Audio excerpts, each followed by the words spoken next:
పెళ్ళి పిల్లలకు సంబంధించి ఎన్నో విమర్శల్ని ఫేస్ చేశారు పవన్ కళ్యాణ్. విమర్శ చేయడం తప్ప రైట్ అంటే చేసేవాళ్ళ దృష్టిలో రైటు, పవన్ అభిమానుల దృష్టిలో తప్పు. కానీ చట్టపరంగా అయితే జరగాల్సింది జరిగిపోయింది. ఆ తర్వాతన విడాకులు తీసుకునే పెళ్ళిళ్ళు చేసుకున్నారు కాబట్టి మొట్టమొదటి ఇష్యూ పక్కన పెడితే మిగతాదంతా కూడా చట్టబద్ధంగా నడిచింది కాబట్టి సంబంధం లేదు. కుటుంబ సభ్యులు కూడా అంగీకరించుకున్నారు కాబట్టి ఇంకా ప్రాబ్లమే లేదు. అదే సందర్భంలో తనకి సంబంధించి కుటుంబం పట్ల బాధ్యతగానే ఉంటాను అని ప్రూవ్ చేసుకోవడం ఇప్పుడు స్వయంగా పవన్ కళ్యాణ్ చేసుకొస్తుంది.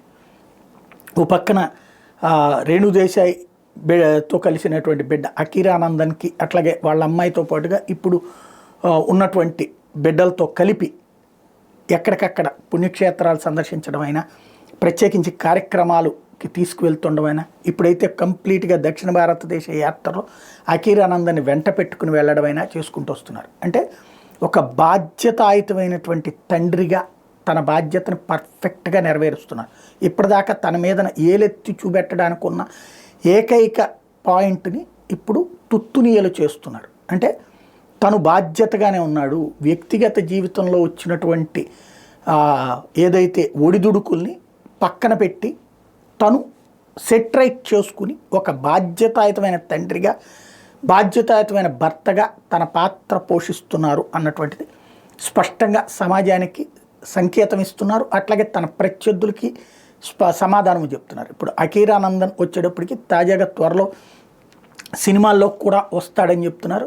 కాబట్టి ఇప్పుడు అతని కోసం బాగా పొడుగాటి అమ్మాయిని హీరోయిన్లుగా సెలెక్ట్ చేయాల్సి ఉంటుంది. ఎందుకంటే పవన్ కళ్యాణ్ పక్కన నడుస్తుంటే కనబడుతున్నాడు అతని ఈ సైజు ఎంత ఉన్నాడు. 6 అడుగులు బుల్లెట్ అని పవన్ కళ్యాణ్ మీద పాట రాశారు, కానీ ఆ పాట కరెక్ట్గా అఖీరానందన్కి సరిపోతుంది. 6 అడుగులు బుల్లెట్ ఆ స్థాయిలో ఉన్నాడు. ఇదివరకైతే కనుక ప్రభాస్ పక్కన చేసినటువంటి అనుష్క లాంటి వాళ్ళైతే ఆ పొడుగు అది ఉండేవాళ్ళు. ఇప్పుడు అప్పట్లో కొన్ని సినిమాల్లో చెప్తుండేవాళ్ళు, ఇది అనుష్క పక్కన సూర్య చేసినప్పుడు సూర్యనేమో అనుష్క కంటే పొట్టిగా అయ్యేటప్పటికి కింద చెక్క బల్ల పెట్టినో లేకపోతే పెద్ద చెప్పులేసినో అతని పక్క నుంచో పెట్టేవాళ్ళు అన్నటువంటి.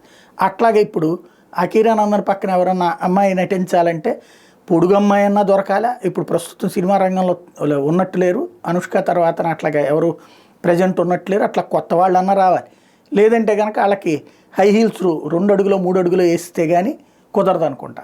అట్లాగ ఉన్నాడు కుర్రోడు, మంచి యాక్టివ్గా ఉత్సాహంగా ఉన్నాడు. తండ్రితో చాలా ప్రేమగా, తండ్రి కూడా ఆ పిల్లవాడి పట్ల ప్రేమతో పాటు బాధ్యతగా నడుస్తూ వెళ్తున్నారు.